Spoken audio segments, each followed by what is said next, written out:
নমস্কাৰ, এটা নতুন ভিডিঅ'লৈ তোমালোকক পুনৰবাৰ স্বাগতম জনাইছোঁ। তোমালোকে নিশ্চয় কনকলতা বৰুৱা ওপৰত যিটো লেচন আছিলে সেই লেচনটো চালা হয়নে? সেই লেচনটোতে আমাৰ ফ্লৰেন্স নাইটিংগেলৰ বিষয়েও উল্লেখ কৰা আছে। মই তোমালোকক পঢ়ি অসমীয়াত বুজাই যাম, তোমালোকে মন দি শুনিবা, ঠিক আছে? তেতিয়াহ'লে আহা ষ্টাৰ্ট কৰোঁ। The lady with the lamp. Lady মানে কাক কওঁ আমি? মহিলাক কওঁ হয়নে? লেডি। আৰু উইথ দ্য লেম্প, লেম্প মানে আমি যিটো হাতত পোহৰৰ কাৰণে লওঁ। এইটো দেখিছানে? লেম্প এটা ইয়াত থৈ দিছে। লেচনটো ষ্টাৰ্ট কৰোঁ দেই। Florence Nightingale was born on 12 May' 1820 in Florence. Florence নাইটিংগেলৰ জন্ম হৈছিলে 12 মে' 1820 চনত ফ্লৰেন্স নামৰ ঠাইডোখৰত। Florence, Italy. এতিয়া ফ্লৰেন্স নামৰ ঠাইখন ক'ত আছে? ইটালীত আছে, ঠিক আছে?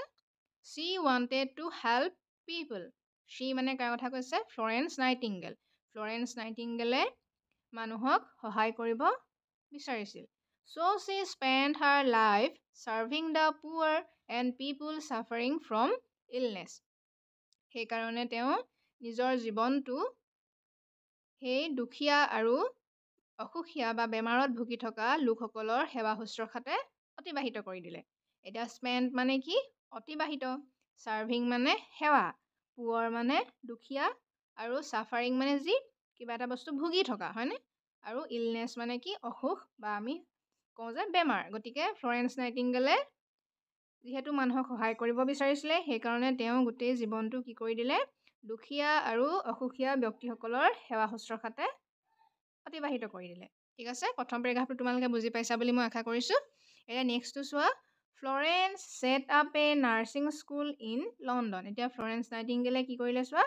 এখন নাৰ্ছিং স্কুল খুলিলে লণ্ডনত। ক'ত খুলিছে? লণ্ডনত। She took great care of the injured soldiers during the Crimean war.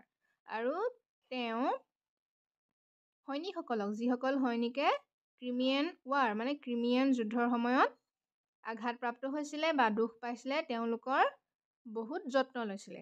Florence নাইটিংগেলে সেই চ'লজাৰসকলৰ বা সৈনিকসকলৰ বহুত যত্ন লৈছিলে। তাৰ পাছত Florence Nightingale carried a lamp at night and treated people. কি কৈছে চোৱা? ফ্লৰেন্স নাইটিংগেলে ৰাতি যিহেতু আন্ধাৰ হয়, হাতত এটা কি লৈ থাকে? হাতত এটা লেম্প লৈ থাকে। লেম্প লৈ পিনি মানে এনেকৈ তেওঁৰ যোনখন নাৰ্ছিং স্কুল আছিলে, তাত যিহেতু অসুখীয়া ব্যক্তিসকল থাকে, মানে তেওঁ লেম্প এটা লৈ সকলোকে কি কৰি ফুৰে? Treated people suffering from illness, মানে যিসকল ব্যক্তি অসুখীয়া তেওঁলোকক সেৱা শুশ্ৰূষা কৰি ফুৰে। মানে যিহেতু তেওঁ নাৰ্ছ, তেওঁ অসুখীয়া ব্যক্তিজনক যিসমূহ সেৱা শুশ্ৰূষা বা দৰৱ পাতি দিব লাগে সেইবিলাক তেওঁ দিয়ে। আৰু যিহেতু ৰাতি হয়, সেইকাৰণে তেওঁ এটা কি লৈ ফুৰে? লেম্প লৈ লৈ চবৰ ওচৰত গৈ পিনি তেওঁলোকৰ সেৱা শুশ্ৰূষা কৰি ফুৰে। ছাফাৰিং ফ্ৰম ইলনেছেছ, যিসকলে অসুখত ভুগি আছে তেওঁলোকৰ সেৱা শুশ্ৰূষা কৰিছিলে। So' she was called the lady with the lamp. সেইকাৰণে তেওঁ কি বুলি কোৱা হয়? The lady with the lamp. এইটো তোমালোকে এনেকৈ মনত ৰাখিবা দেই। The lady with the lamp বুলি কাক কোৱা হয়? ফ্লৰেন্স নাইটিংগেলক।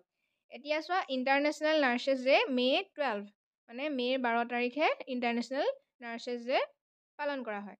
তাৰপিছত we celebrate Florence Nightingale's birthday as international nurses day. আৰু আমি ফ্লৰেন্স নাইটিংগেলৰ জন্মদিনটো কি হিচাপে উদযাপন কৰোঁ কৈছে? ইণ্টাৰনেশ্যনেল নাৰ্ছেছ ডে, আন্তৰ্জাতিক নাৰ্ছ দিৱস, ঠিক আছে? তোমালোকে লেচনটো বুজি পাইছানে? ইয়াৰ প্ৰশ্নখিনি অলপ কৈ দিছোঁ, তোমালোকে ট্ৰু আৰু ফল্ছ ক'বা দেই। শুদ্ধ নে অশুদ্ধ ক'বা। ট্ৰু মানে শুদ্ধ আৰু ফল্ছ মানে অশুদ্ধ। Florence Nightingale was born in 1820, true or false? Florence Nightingale was born in 1820, true. Florence Nightingale establish a nursing school, এইটো ট্ৰু হয় হয়নে? ফ্লৰেন্স নাইটিংগেলে এখন নাৰ্ছিং স্কুল এষ্টাব্লিছ কৰিছিলে ক'ত? লণ্ডনত। We celebrate her birthday as international nurses day, এইটো true হয়নে? আমি তেওঁৰ জন্মদিনটো আন্তৰ্জাতিক নাৰ্ছ দিৱস বা ইণ্টাৰনেশ্যনেল নাৰ্ছেছ ডে হিচাপে পালন কৰোঁ।